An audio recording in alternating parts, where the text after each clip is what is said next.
Hey guys, this is Gigi, and it is March the 4th, 2025. Some time ago, I read an article, and so this video is commentary about the information I found out in that article. It was about Walmart and how they were taking out life insurance policies on their employees without the employees' knowledge. So I found that it was called Dead Peasants Insurance. It's also called Janitors Insurance. And I think there are probably other names for it out there because they all fall under this tier, corporate owned life insurance. One of the things that Walmart does is they have a wealth plate that they use where they put life insurance on all of their employees. Everyone has a life insurance policy. Wait. They have a life insurance policy on all their employees. If anything happens, it goes back to them. There's people who they didn't have enough money to get insurance for their family, and their family member died, while maybe not at the store, but while being an employee at Walmart. Right. And so that person tried to sue Walmart for money because they found out about these insurance policies that Walmart has on on the employees. Yep. That's crazy. Yep. That's actually genius. Yeah, it is. That's bro. actually genius. That's a killer. Yeah. They're making so much bread outside of just the income that they make from Walmart. Absolutely. They're making a family bank out the Question. gate. Could your employer be betting on your life in order to profit from your death? This is essentially what some companies are doing by taking out life insurance policies on their employees.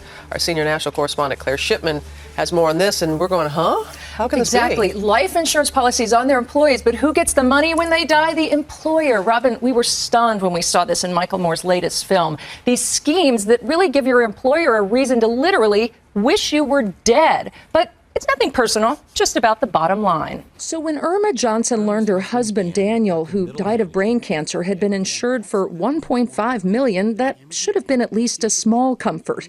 Except she didn't get the money. His employer did. You didn't know about it? No. A corporate practice dubbed Dead Peasants Life Insurance. Companies secretly bet on employees' lives, expecting to make a buck when they die.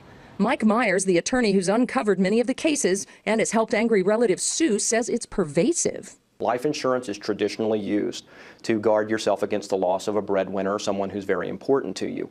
This is used as an investment scheme. Myers says dozens of blue-chip companies have these policies, but only banks are forced to reveal them. Several have billions of dollars worth. We wondered why companies would even be interested. The driving force behind it is the tax deductions. That's right, a tax break. It was designed to let companies insure a few crucial executives, but savvy companies realized they could also get a tax break insuring a lot of lower-level employees. It's a financial scheme that doesn't actually cost the employees anything except, some say, their trust.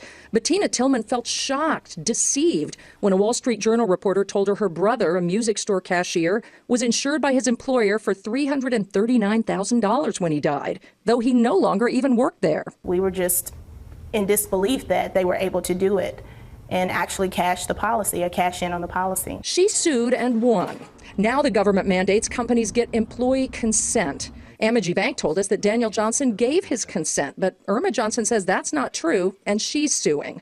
And to me, it's immoral for me to benefit from your death if I don't know you. Meanwhile, for those who feel wronged and were never told about the insurance, it's up to them to brave the court system. It was a matter of making sure that we did the right thing and that it was something that would honor our brother. We sent a message across to that company to let them know, you may have gotten away with it all these years, but not this time. Not this time. So have you ever heard of this insurance? According to a Wall Street Journal article that I was reading, Dead Peasants Insurance is a practice that's just as widespread as it is little known. Millions of current and former workers at hundreds of large companies are thus worth a great deal to their employers dead, as well as alive, yielding billions of dollars in tax breaks over the years, as well as a steady stream of tax-free death benefits. So at the time of the article in 2002, Nestle USA had a policy covering 18,000 workers. Pitney Bowes had a policy covering 23,000. Procter & Gamble had a policy covering 15,000 workers, and this is just a few. So it's been stated that Walmart no longer uses this practice, but who knows? So there are different names for this insurance because I did read another article in the Wall Street Journal, and it was called Janitors Insurance. And basically this was based around a guy that worked at Camelot Music, and he found out accidentally that the company had a life insurance policy on him, and he sued them, but it was called Janitors Insurance. And so I was like, oh, okay, so they have different names for this same thing. So how does this relate to us now? Well, number one, it's still going on. They have states that allow the companies to even have this policy without informing you that they have a policy on you. Georgia, there's no consent required. Florida, there's no consent required, meaning they could have policies on you, but they don't have to tell you that they have them. In California, you have to have written consent. Texas, you can't insure ordinary people. So you have to check your state. It's possible that right now your employer has a life insurance policy on you, and when you die, they're going to collect, and your family will not get any of those benefits. So that's something to think about. The other thing is totally a theory. Maybe some of these rappers are connected to this corporate-owned life insurance. I have been following the Tupac Shakur, his assassination. And basically, I started following it in 2023 when Keefe was picked up. And I started grabbing snippets to tell what I believe was the real story with how he was murdered. Most of those snippets are on TikTok because I believe that his murder was solved, and Biggie's murder, they were solved a long time ago. It's evident, at least to me, that the Los Angeles Police Department, under the guise of Death Row Records, killed both Tupac Shakur and Biggie. There's one snippet that I want you guys to listen to, and it ties what I'm talking about to this rap industry and this corporate-owned life insurance. So listen to this. So who told you it was a $51 million insurance policy? Resources from Compton.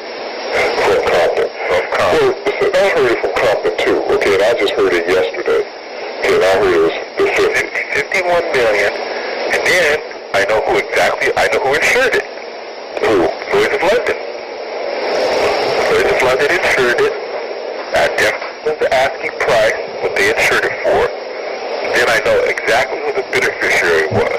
Sure. Yep. So do you think Tupac really knew that they had a life insurance policy out on him? And while I can't authenticate this taping, it's supposed to be a wiretap. I will link the entire wiretap in the comments below. But I have listened to Frank Alexander before and Michael Moore, so it sounds like them, and I believe this. This is a bit of information that I didn't even have until like this year. And so when I think of all of these other rappers that are dying, I mean, the first thing that you think when you hear about all of these rappers dying is that it's some type of gang violence or some type of street violence. But isn't that what they said about Tupac and Biggie?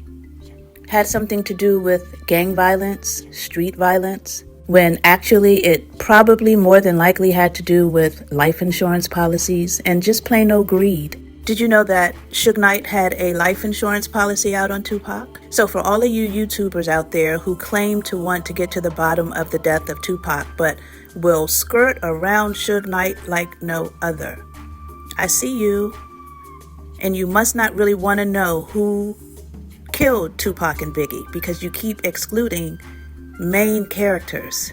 I don't know. It's just a theory that I have. It's like they're building these regional rappers up to give them a name and give them some value. And then, it seems like some of them, are they being taken out for the life insurance? I don't know. I don't know. It's just my theory.